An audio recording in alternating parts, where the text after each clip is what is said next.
think you pointed out that we are facing something that feels impossible. We are required to help increase the health of the public conversation, while at the same time ensuring that as many people as possible can participate.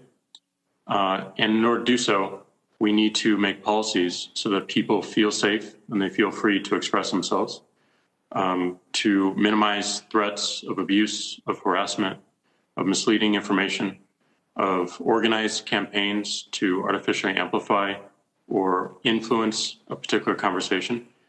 And that policy creation, that enforcement is challenging, but also it is more or less opaque to the public. And that's where I think we have a gap. We have transparency around our policies. We do not have transparency around how we operate content moderation, the rationale behind it, the reasoning. And as we look forward, we have more and more of our decisions, of our operations, moving to algorithms, which have a difficult time explaining why they make decisions, bringing transparency around those decisions. And that is why we believe that we should have more choice in how these algorithms are applied to our content, whether we use them at all, so we can turn them on or off, and have clarity around the outcomes that they are projecting and how they affect our experience. Thank you. Mr. Zuckerberg, very quickly, please. What did you hear? Senator, I heard that there are issues around content moderation, as well as other areas. And frankly, I'm optimistic from the statements that we may be able to move forward and hopefully update some of the rules for the internet around these areas. I've been encouraging and hoping that we would do this for a couple of years. And from your opening statements, it sounds like there may be now enough common ground on views that real progress can be made here. So from my point of view, the question for us is, when it comes time to flag content as being reliable or not reliable, do either one of you believe that the government should do that? Is that a solution where the government sets a regulatory scheme that talks about what should be up and what should be down? I don't believe so. I think that would be very challenging. Okay. Do you agree with that, Mr. Zuckerberg? Senator, for certain types of illegal content, I think it may be appropriate for there to be clear rules around that. But outside of clear harms, including things like child exploitation in areas like that, terrorism, I would agree with your sentiment that that's not something that government should be deciding on a piece of content by piece of content basis. So if we take the government out of the picture, at least in non-criminal areas, should we leave it up to the industry to come up with best business practices in terms of how to moderate content? I think that's best. I think we need to align around the problem that we're trying to solve. And there are many solutions to solving those problems, but I think we also have to focus our efforts on what is going to have the greatest impact. And we believe that the greatest impact is going to be found in how we deal with algorithms, how we use those algorithms, because they are responsible for showing us what we see or what we don't see. And there needs to be more choice in their use. Do you agree with that, Mr. Zuckerberg?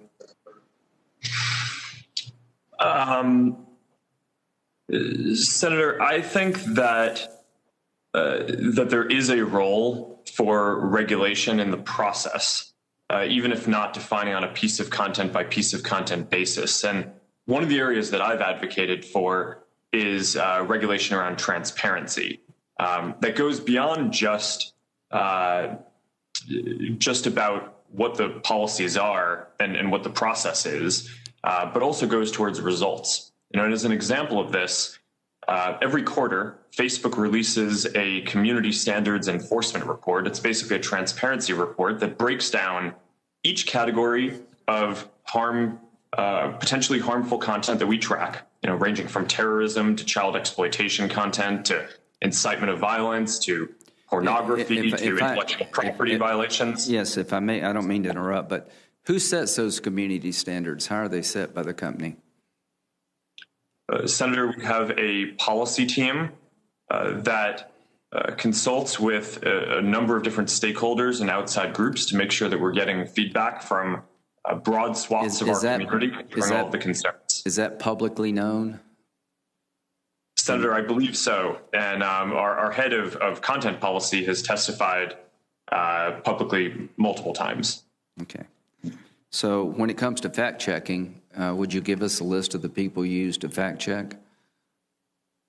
Senator, yes. We work with a number of independent organizations that are accredited by the Poynter Institute, and they include Reuters, the Associated Press, Agence France Presse United States, USA Today, factcheck.org, Science Feedback, PolitiFact, Check Your Fact, Lead Stories, and The Dispatch in the United States. Okay, I think it's important for the public to know who sets community standards, how they're set, who does the fact checking, who you rely upon to do that. I think that would go a long way to people having a better understanding of the decisions you make. Mr. Zuckerberg, do you believe your product can be addictive?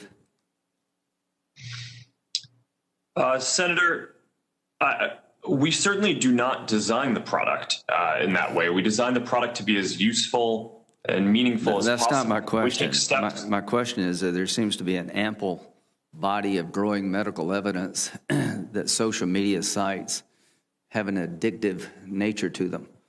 Do you agree with that?